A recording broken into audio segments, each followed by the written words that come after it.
ഉണ്ണിമാങ്ങ എന്ന ആംഗ്യപ്പാട്ടാണ് പാടാൻ പോകുന്നത്.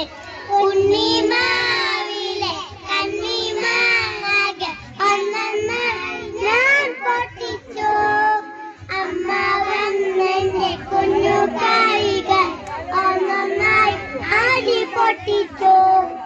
ഉച്ചനേരത്ത്